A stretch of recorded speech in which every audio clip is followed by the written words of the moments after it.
നമസ്കാരം, chess battles മലയാളത്തിലേക്ക് സ്വാഗതം. നമ്മുടെ കഴിഞ്ഞ വീഡിയോയിൽ ഒരേ ഗാംബിറ്റിനെതിരെ ബിഗിനർ പ്ലെയേഴ്സും മാസ്റ്റർ ലെവൽ പ്ലെയേഴ്സും എങ്ങനെ പ്രതികരിക്കുന്നു എന്നതിനെക്കുറിച്ചാണ് കാണിച്ചത്. ഇന്നത്തെ വീഡിയോയിൽ ഫിഡെ റേറ്റിംഗിൽ 1500 ലെവലുള്ള പ്ലെയേഴ്സ് ഒരു ടൂർണമെൻറ്റ് എങ്ങനെയാണ് നേരിടുന്നത് എന്നാണ് കാണിക്കാൻ പോകുന്നത്. അതിനായിട്ട് കഴിഞ്ഞ മാസം നടന്ന മാംഗ്ലൂർ ഫിഡെ ഓപ്പൺ ടൂർണമെൻറ്റിൻ്റെ 8ാം റൗണ്ടിലെ ഒരു ഗെയിമാണ് സെലക്ട് ചെയ്തിരിക്കുന്നത്. പ്രശസ്ത ചെസ് യൂട്യൂബർ അഷ്റഫ് കാസർഗോഡും തേജസ്വിനി എന്നുള്ള ചെസ് പ്ലെയറും തമ്മിലായിരുന്നു മത്സരം. ഈ ഗെയിമിൽ അഷ്റഫ് വൈറ്റ് സൈഡും തേജസ്വിനി ബ്ലാക്ക് സൈഡുമാണ് കളിക്കുന്നത്. ഇത് അഷ്റഫിന്റെ ആദ്യത്തെ ഫിഡെ ടൂർണമെന്റ് ആണ്. ഗെയിമിൽ എന്താണ് സംഭവിച്ചതെന്ന് നോക്കാം. വൈറ്റ് E4 ചെയ്തുകൊണ്ട് ഗെയിം സ്റ്റാർട്ട് ചെയ്യുന്നു. ബ്ലാക്ക് E6 മൂവ് ചെയ്യുന്നു. ഫ്രഞ്ച് ഡിഫൻസ് ആണ്. വൈറ്റ് D4 ചെയ്തുകൊണ്ട് നോർമൽ വേരിയേഷൻ സെലക്ട് ചെയ്യുന്നു. ബ്ലാക്ക് D5 ചെയ്തുകൊണ്ട് ഒരു പോൺ എക്സ്ചേഞ്ച് ഓഫർ ചെയ്യുന്നു. വൈറ്റ് എക്സ്ചേഞ്ച് വേരിയേഷനിലേക്ക് തന്നെ പോവുകയാണ്. പോൺ വെച്ച് പോണിട്ടൊന്നു, ബ്ലാക്ക് പോൺ വെച്ച് തിരിച്ചിട്ടൊന്നു. അതിനുശേഷം വൈറ്റ് നൈറ്റിനെ F3ലേക്ക് ഡെവലപ്പ് ചെയ്യുന്നു.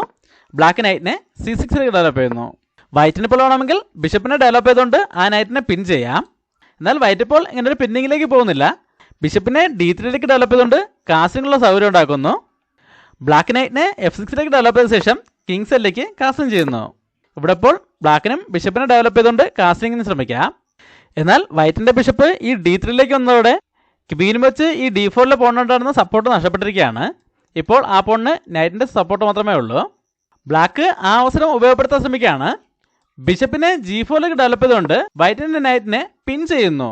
വൈറ്റ് ഇപ്പോൾ ക്വീൻ വെച്ചോ റൂക്ക് വെച്ചോ ചെക്ക് കൊടുക്കുകയാണെങ്കിൽ ബ്ലാക്കിന് ബിഷപ്പിനെ ഡെവലപ്പ് ചെയ്തുകൊണ്ട് തന്നെ ആ ചെക്ക് ബ്ലോക്ക് ചെയ്യാൻ കഴിയും. അതുകൊണ്ട് ഇപ്പോൾ ഒരു ചെക്കിലേക്ക് പോകുന്നില്ല. ആദ്യം C3 ചെയ്തുകൊണ്ട് D4ലെ പോണിന് ഒരു സപ്പോർട്ട് കൊടുക്കുന്നു.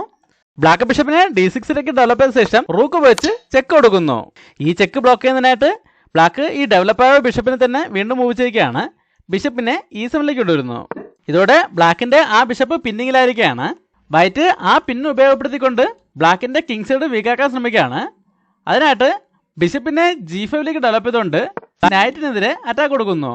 ബ്ലാക്ക് വേഗം കാസ്റ്റിംഗ് ചെയ്തുകൊണ്ട് ബിഷപ്പിനെ പിന്നിങ്ങിൽ നിന്ന് ഒഴിവാക്കുന്നു. വൈറ്റ് അടുത്ത നൈറ്റിനെ D2ലേക്ക് ഡെവലപ്പ് ചെയ്യുന്നു. ബ്ലാക്ക് റൂക്കിനെ കൂടെ സെന്ററിലേക്ക് കൊണ്ടുവരുന്നു. വൈറ്റ് ക്വീനെ C2ലേക്ക് ഡെവലപ്പ് ചെയ്തുകൊണ്ട് H7 പോണിനെ ടാർഗറ്റ് ചെയ്യുന്നു. ഇനി ബിഷപ്പും നൈറ്റും നമ്മൾ എക്സ്ചേഞ്ച് ചെയ്ത ശേഷം ഒരു ചെക്കോട് കൂടി ഈ പോണിനെ ഇട്ടെടുക്കാണ് ലക്ഷ്യം. അതുകൊണ്ട് ബ്ലാക്ക് H6 ചെയ്തുകൊണ്ട് ബിഷപ്പിനെതിരെ അറ്റാക്ക് കൊടുക്കുന്നു. വൈറ്റ് ബിഷപ്പിനെ E3ലേക്ക് മൂവ് ചെയ്യുന്നു. ഈ E5 സ്ക്വയറിലേക്ക് വൈറ്റിന് 2 പീസിൽ വെച്ച് കണ്ടുള്ളതുകൊണ്ട് ഇനി നൈറ്റിനെ അങ്ങോട്ടേക്ക് കൊണ്ടുവന്ന് നൈറ്റിനെയും ബിഷപ്പിനെയും അറ്റാക്ക് ചെയ്തുകൊണ്ട് ഒരു നൈറ്റ് എക്സ്ചേഞ്ച് ഓഫർ ചെയ്യുക. ബ്ലാക്ക് അത് അക്സെപ്റ്റ് ചെയ്യുകയാണെങ്കിൽ പോൺ വെച്ച് നൈറ്റിനെ എടുക്കുന്നതോടെ അടുത്ത നൈറ്റിനെതിരെ അറ്റാക്ക് വരികയും ഈ H7ലേക്കുള്ള കൺട്രോൾ ഒഴിവാക്കിക്കൊണ്ട് ഈ നൈറ്റിന് വേറെ അങ്ങോട്ടേക്ക് മാറേണ്ടിയും വരും. ബ്ലാക്ക് വളരെ മികച്ചൊരു മൂവിലൂടെ ഈ പ്രശ്നം പരിഹരിക്കുകയാണ്. ഡാർക്ക് സ്ക്വയർ ബിഷപ്പിനെ വീണ്ടും D6ലേക്ക് കൊണ്ടുവരുന്നു. ഒരേ ബിഷപ്പിനെ തന്നെ വീണ്ടും വീണ്ടും മൂവ് ചെയ്യേണ്ടി വന്നെങ്കിലും ഇതോടെ ബ്ലാക്കിന് H2 സ്ക്വയറിലേക്ക് ഒരു കൺട്രോൾ ഇട്ടിട്ടുണ്ട്. അതോടൊപ്പം ഈ റൂക്കിൻ്റെ ഫയൽ ഓപ്പൺ ആകുകയും പ്രധാനപ്പെട്ട E5 സ്ക്വയറിലേക്ക് 3 പീസുകളുടെ കൺട്രോൾ കിട്ടുകയും ചെയ്തിട്ടുണ്ട്. വൈറ്റ് വേഗം ഇതിലൊരു കൺട്രോൾ ഒഴിവാക്കാൻ ശ്രമിക്കുകയാണ്. അതിനായിട്ട് B4 മൂവ് ചെയ്യുന്നു. ഇനി അടുത്ത മൂവിൽ പോൺ വെച്ച് നൈറ്റിനെ അറ്റാക്ക് ചെയ്തുകൊണ്ട് ആ നൈറ്റിനെ അവിടെ നിന്ന് ഒഴിവാക്കുകയാണ് ലക്ഷ്യം. ബ്ലാക്ക് ഈ അറ്റാക്ക് ഡിഫെൻഡ് ചെയ്യാൻ ശ്രമിക്കുകയാണ്.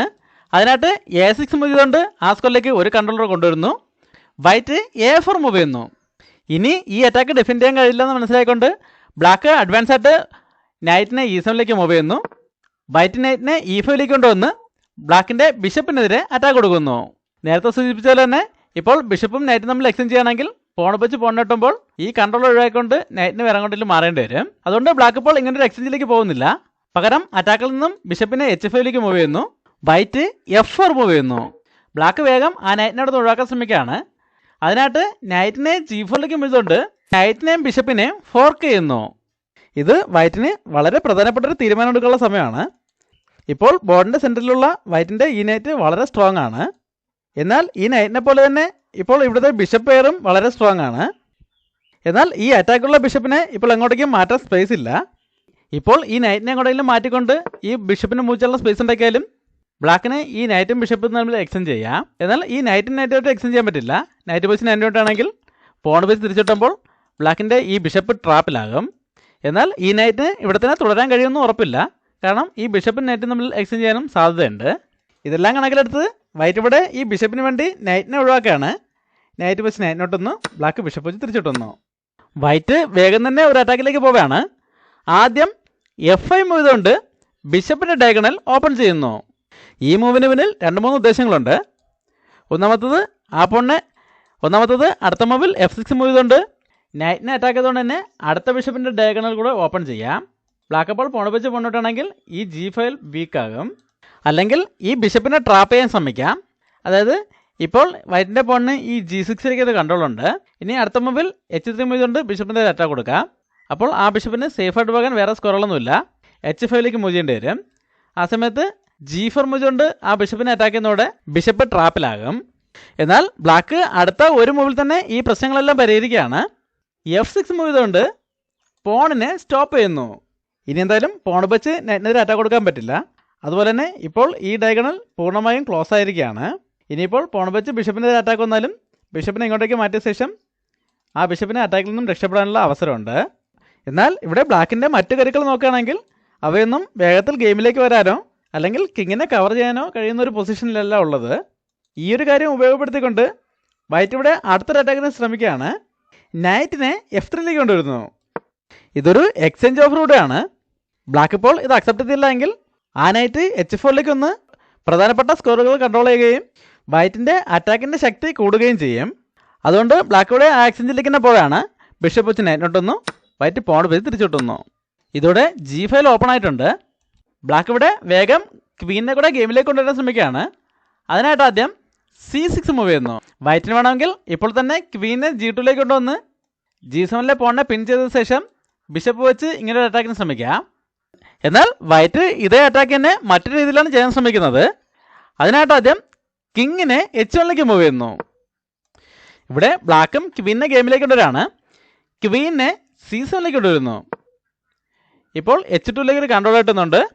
അതുപോലെ തന്നെ ഈ നൈറ്റിനോട് നിന്ന് മാറ്റിക്കഴിഞ്ഞാൽ ഈ G5ലേക്കുള്ള അറ്റാക്കും ഡിഫെൻഡ് ചെയ്യാൻ കഴിയും. ഇവിടെ വൈറ്റും പ്ലാനിൽ ചേഞ്ച് വരുത്തുകയാണ്. ഇപ്പോൾ ക്വീനെയോ റൂക്കിനെയോ ഈ G5ലേക്ക് കൊണ്ടുവരുന്നില്ല. പകരം ക്വീനെ D2ലേക്ക് കൊണ്ടുവന്ന് H6ലെ പോണിനെതിരെ ഒരറ്റാക്ക് കൂടെ കൊണ്ടുവരുന്നു. ഇനി ഈ ബിഷപ്പിനെ സാക്രിഫൈസ് കൊണ്ട് ഈ G5 ഓപ്പൺ ചെയ്യുക എന്നതാണ് വൈറ്റിൻ്റെ ഉദ്ദേശം. ബ്ലാക്ക് കിങ്ങിനെ H7ലേക്ക് മൂവ് ചെയ്തുകൊണ്ട് ആ അറ്റാക്കും ഡിഫെൻഡ് ചെയ്യുന്നു. അതിനുശേഷം വൈറ്റ് റൂക്കിനെ G1ലേക്ക് കൊണ്ടുവരുന്നു. ഗെയിമിൽ ഇപ്പോഴും രണ്ടുപേർക്കും തുല്യ സാധ്യതകൾ തന്നെയാണ് ഉള്ളത്. ബ്ലാക്ക് ഇവിടെ വൈറ്റിൻ്റെ എല്ലാത്തരം അറ്റാക്കുകളും ഒറ്റ മൂവ് കൊണ്ട് ഡിഫെൻഡ് ചെയ്യാൻ ശ്രമിക്കുകയാണ്. അതിനായിട്ട് ക്വീനിനെ കൂടെ D7ലേക്ക് കൊണ്ടുവരുന്നു. ഇപ്പോൾ ക്വീൻ D7ലേക്ക് വന്നതോടെ F5 സ്കോറിലേക്ക് ബ്ലാക്കിന് 2 പീസുകൾ വെച്ച് കൺട്രോൾ കിട്ടിയിട്ടുണ്ട്. ഇനി അടുത്ത മൂവിൽ നൈറ്റ് വെച്ച് ആ പോണിട്ടാണ് ഉദ്ദേശം. ബ്ലാക്കിൻ്റെ നൈറ്റിന് ഈ F5 സ്കോറിലേക്ക് എത്താൻ കഴിഞ്ഞാൽ പ്രധാനപ്പെട്ട ഈ 2 സ്കോറുകളും നൈറ്റ് വെച്ച് കൺട്രോൾ ചെയ്യാം. അതിനോടൊപ്പം എൻ്റെ ബിഷപ്പിനെതിരെ 2 പീസുകൾ വെച്ച് അറ്റാക്കും കൊടുക്കാം. പോരാത്തതിന് ക്വീന് വെച്ച് ഈ G7 സ്കോറിലേക്ക് നല്ലൊരു കൺട്രോളും കിട്ടും. ഇങ്ങനെ ഒരേ സമയം തന്നെ അറ്റാക്കിനും ഡിഫെൻസിനും സാധ്യതയുള്ള ഒരു മൂവാണിത്. ഇവിടെ വൈറ്റ് ബിഷപ്പ് വെച്ച് നൈറ്റിനോട്ടായാലും പ്രശ്നമില്ല, ക്വീനെ വെച്ച് തിരിച്ചോട്ടാം. അതോടെ ബ്ലാക്കിനുള്ള ഏറ്റവും വലിയൊരു പ്രശ്നം ഒഴിവായി കിട്ടും. പിന്നീട് ഇവിടെ ഒരു ഫോർക്കിംഗ് ചെക്കിനും സാധ്യതയുണ്ട്. എന്നാൽ വൈറ്റ് ഇപ്പോൾ അങ്ങനെ ഒരു അറ്റാക്കിനുള്ള ചാൻസ് ബ്ലാക്കിന് കൊടുക്കുന്നില്ല. പകരം ക്വീനെ G2ലേക്ക് മൂവ് ചെയ്തുകൊണ്ട് ഒരു മേറ്റിംഗ് ത്രെട്ട് കൊടുക്കുന്നു. ഇവിടെ ഇപ്പോൾ ബ്ലാക്ക് പ്ലാൻ ചെയ്ത പോലെ തന്നെ നൈറ്റ് വെച്ച് F5ലെ പോണിട്ട് എടുത്തുകൊണ്ട് ആ പോണിനെ 2 പീസുകൾ വെച്ച് സപ്പോർട്ട് ചെയ്യാൻ പറ്റില്ല. കാരണം ബിഷപ്പ് വെച്ച് നൈറ്റിനൊട്ടിക്കൊണ്ട് ഇങ്ങനെ ഒരു ഫോർക്കിംഗ് ചെക്ക് വരുമ്പോൾ ബ്ലാക്കിന് ക്വീൻ നഷ്ടപ്പെടും. ക്വീൻ വെച്ച് ബിഷപ്പിനൊട്ടാണെങ്കിൽ അപ്പോൾ തന്നെ ചെക്ക് മെറ്റ് ആകുകയും ചെയ്യും. ഇവിടെ ഇപ്പോൾ ബ്ലാക്ക് പ്ലാനിൽ നിന്നും മാറി ചിന്തിക്കുകയാണെങ്കിൽ ബ്ലാക്കിന് ഇനിയും സാധ്യതകളുണ്ട്. അതായത് ബ്ലാക്കിനിപ്പോൾ നൈറ്റിനെ G8ലേക്ക് മൂവ് ചെയ്തുകൊണ്ട് ഈ H6ലെ പോണിന് ഒരു സപ്പോർട്ട് കൊടുക്കുന്നതോടൊപ്പം ക്വീന് വെച്ച് ഈ G7ലെ പോണിനെ കൂടെ സപ്പോർട്ട് ചെയ്താൽ മതിയായിരുന്നു. ഈ നൈറ്റ് ഇങ്ങോട്ടേക്ക് മാറുമ്പോൾ വൈറ്റിൻ്റെ ബിഷപ്പിനെതിരെ ഡിസ്കവർ അറ്റാക്ക് വരികയും ചെയ്യും. ബിഷപ്പ് അറ്റാക്കിൽ നിന്ന് എങ്ങോട്ടെങ്കിലും മാറുമ്പോൾ റൂക്കിനെ കൂടെ E7ലേക്ക് കൊണ്ടുവന്നാൽ കിങ് സൈഡ് വീണ്ടും സ്ട്രോങ് ആകും. എന്നാൽ ബ്ലാക്ക് ഇപ്പോൾ നൈറ്റിനെ മൂവ് ചെയ്യിക്കുന്നില്ല. പകരം റൂക്കിനെ G8ലേക്ക് മൂവ് ചെയ്തുകൊണ്ട് G7ലെ പോണിനെ സപ്പോർട്ട് ചെയ്യുന്നു. ഇനി ബ്ലാക്ക് നൈറ്റ് വെച്ച് ഈ F5ലെ പോണിട്ട് എടുക്കുമ്പോൾ നേരത്തെ കണ്ട പോലെ തന്നെ ഈ അറ്റാക്ക് വളരെ സ്ട്രോങ് ആകും. വൈറ്റ് വളരെ മികച്ചൊരു മൂവിലൂടെ ഈ പ്രശ്നവും പരിഹരിക്കുകയാണ്. ക്വീനെ H3ലേക്ക് മൂവ് ചെയ്തുകൊണ്ട് F5 സ്കോറിലേക്ക് ഒരു കൺട്രോളൂടെ കൊണ്ടുവരുന്നു. ഇത് ഒരേ സമയം ഒരു ഡിഫെൻസിങ് മൂവാണ്, അതുപോലെ അറ്റാക്കിംഗ് മൂവാണ്. ഇപ്പോൾ ക്വീന് നേരിട്ട് ഈ H6 സ്കോറിലേക്ക് കൺട്രോൾ ഇട്ടിട്ടുണ്ട്. ബ്ലാക്ക് വേഗം അടുത്ത റൂക്കിനെ കൂടെ അറ്റാക്കിലേക്ക് കൊണ്ടുവരികയാണ്. റൂക്കിനെ E8ലേക്ക് കൊണ്ടുവന്ന് വീണ്ടും ഇങ്ങനൊരു പിൻ ക്രിയേറ്റ് ചെയ്യുന്നു. ഇനി അടുത്ത മുമ്പിൽ നൈറ്റിനെ മാറ്റിക്കൊണ്ട് ബിഷപ്പിനെതിരെ ഡിസ്കവർ അറ്റാക്ക് കൊടുക്കുകയാണ് ലക്ഷ്യം. ഇവിടെ ഇപ്പോൾ വൈറ്റിനെ പല രീതിയിൽ മുന്നോട്ട് പോകാം. ഒന്നാമത്തത് റൂക്കിനെ G6ലേക്ക് കൊണ്ടുവന്ന് ആ റൂക്കിനെ സാക്രിഫൈസ് ചെയ്തുകൊണ്ട് വളരെ വേഗത്തിൽ ഇവിടെ ഒരു ചെക്ക് മേറ്റിന് ശ്രമിക്കുക എന്നതാണ്. ബ്ലാക്ക് ഇപ്പോൾ അത് അക്സെപ്റ്റ് ചെയ്യുകയാണെങ്കിൽ ഒരു ചെക്കോട് കൂടി ആ നൈറ്റിനോട്ട് എടുക്കുക. ഇതോടെ ക്വീനിന് ഡിസ്കവർ അറ്റാക്ക് വരികയും ബ്ലാക്കിന് ക്വീൻ നഷ്ടപ്പെടുകയും ചെയ്യും. അല്ലാതെ ഇത് അക്സെപ്റ്റ് ചെയ്യുന്നതിന് പകരം നേരത്തെ പ്ലാൻ ചെയ്തതുപോലെ നൈറ്റിനെ വേറെ എങ്ങോട്ടെങ്കിലും മാറ്റിക്കൊണ്ട് ബിഷപ്പിനെതിരെ ഡിസ്കവർ അറ്റാക്ക് കൊടുക്കാൻ ശ്രമിക്കുകയാണെങ്കിൽ അടുത്ത 2 മൂവിൽ ചെക്ക്മേറ്റ് ആണ്. ആദ്യം റൂക്ക് വെച്ച് H6 പോണിട്ട് ചെക്ക് കൊടുക്കുക. ഇപ്പോൾ എന്തായാലും പോൺ വെച്ച് വെട്ടേണ്ടി വരും. ഈ സമയത്ത് ക്വീന് വെച്ച് പോണിട്ട് ചെക്ക് കൊടുത്തുകൊണ്ട് ചെക്ക്മേറ്റ് ചെയ്യാം. എന്നാൽ വൈറ്റ് വളരെ രസകരമായിട്ടുള്ള മറ്റൊരു അറ്റാക്കാണ് ഇവിടെ പ്ലാൻ ചെയ്യുന്നത്. അത് നടപ്പിലാക്കണമെങ്കിൽ ഈ ബിഷപ്പ് ഇവിടെ വേണം. അതുകൊണ്ട് ഒരു ഡിസ്കവർ അറ്റാക്ക് വരുന്നതിന് മുമ്പായിട്ട് ബിഷപ്പിനടുത്ത് മാറ്റാണ്. ബിഷപ്പിനെ D2 മൂവ് ചെയ്യുന്നു. വൈറ്റ് ഡയറക്റ്റ് സ്ക്വയർ ബിഷപ്പിനെ ഈ ഡയഗണിലേക്ക് തന്നെ നിലനിർത്താൻ ശ്രമിക്കുന്നു എന്ന് മനസ്സിലാക്കിക്കൊണ്ട് ബ്ലാക്ക് വേഗം ആ ബിഷപ്പിനടുത്ത് ഒഴിവാക്കാൻ ശ്രമിക്കുകയാണ്. അതിനായിട്ട് ക്വീനിനെ C7 കൊണ്ടുവരുന്നു. ഇനി ബിഷപ്പിനെ E4 കൊണ്ടുവന്ന് ഇങ്ങനൊരു ബിഷപ്പ് എക്സ്ചേഞ്ചിന് ഫോഴ്സ് ചെയ്യുകയാണ് ബ്ലാക്കിൻ്റെ ഉദ്ദേശം. വൈറ്റ് വളരെ മികച്ച രീതിയിൽ തന്നെ ആ അറ്റാക്കിന് ഡിഫെൻഡ് ചെയ്യാണ്. അതിനായിട്ട് റൂക്കിനെ G4 കൊണ്ടുവരുന്നു. ഇതും വളരെ സ്ട്രോങ് മൂവാണ്. ഇപ്പോൾ ബിഷപ്പ് വെച്ചുള്ള ഈ അറ്റാക്ക് ഡിഫെൻഡ് ചെയ്യാനും കഴിയുന്നുണ്ട്. അതുപോലെ അടുത്ത റൂക്കിന് ഗെയിമിലേക്ക് വരാനുള്ള അവസരവും കിട്ടിയിട്ടുണ്ട്. ഇവിടെ ബ്ലാക്കിൻ്റെ കരുക്കളെല്ലാം സ്വന്തം കരുക്കൾക്കിടയിൽ തന്നെ കുടുങ്ങിക്കിടക്കുകയാണ്. ഈ റൂക്കിൻ്റെ ഫയൽ നൈറ്റിനെ ബ്ലോക്കാക്കി നിൽക്കുകയാണ്. ആ നൈറ്റിന് ഇപ്പോൾ മുന്നോട്ട് വരാൻ യാതൊരു വഴിയില്ല. ബ്ലാക്ക് ആ നൈറ്റിനെ ഗെയിമിലേക്ക് കൊണ്ടുവരാൻ ശ്രമിക്കുകയാണ്. ആദ്യം നൈറ്റിനെ C8 മൂവ് ചെയ്തുകൊണ്ട് റൂക്കിൻ്റെ ഫയൽ ഓപ്പൺ ചെയ്യുന്നു. ഈ സമയത്ത് വൈറ്റ് അടുത്ത റൂക്കിനെ G1 കൊണ്ടുവരുന്നു. ബ്ലാക്ക് നൈറ്റിനെ B6 മൂവ് ചെയ്തുകൊണ്ട് A4 പോണതിരെ അറ്റാക്ക് കൊടുക്കുന്നു. ഇവിടെ വൈറ്റിൻ്റെ ഭാഗത്തുനിന്നും ഒരു ബ്രില്യൻ്റ് മൂവരാണ്. ഈ വീഡിയോ ഒന്ന് പോസ് ചെയ്ത ശേഷം വൈറ്റിൻ്റെ അടുത്ത മൂവ് എന്താണെന്ന് കണ്ടുപിടിക്കാൻ ശ്രമിക്കുക. ഇവിടെ ഇനി ശരിക്കും അടുത്ത 4 മൂവിൽ ചെക്ക്മേറ്റ് ആണ്. വൈറ്റ് ഇവിടെ ഒരു സാക്രിഫൈസിലൂടെയാണ് അറ്റാക്ക് ആരംഭിക്കുന്നത്. ആദ്യം ബിഷപ്പ് വെച്ച് H6 പോണെടുത്തുകൊണ്ട് ബിഷപ്പിനെ സാക്രിഫൈസ് ചെയ്യുന്നു. ബ്ലാക്ക് ഇപ്പോൾ അത് അക്സെപ്റ്റ് ചെയ്താലും ഇല്ലെങ്കിലും വളരെ വേഗത്തിൽ ചെക്ക്മേറ്റ് ആകും. അതുകൊണ്ട് ബ്ലാക്ക് അത് അക്സെപ്റ്റ് ചെയ്യാണ്. പോൺ വെച്ച് ബിഷപ്പിനെ എടുക്കുന്നു. ഈ സമയത്ത് അടുത്തൊരു സാക്രിഫൈസ് വരെയാണ്. ക്വീന് വെച്ച് H6 പോണെടുത്തുകൊണ്ട് ക്വീനിനെ കൂടെ സാക്രിഫൈസ് ചെയ്യുന്നു. ഇവിടെ ഇപ്പോൾ വേറെ ഓപ്ഷൻ ഒന്നുമില്ല, അതും അക്സെപ്റ്റ് ചെയ്യേണ്ടി വരുന്നു. ഈ സമയത്ത് റൂക്കിനെ H4 മൂവ് ചെയ്തുകൊണ്ട് ചെക്ക് വന്നതോടെ ചെക്ക്മേറ്റ് ആയി.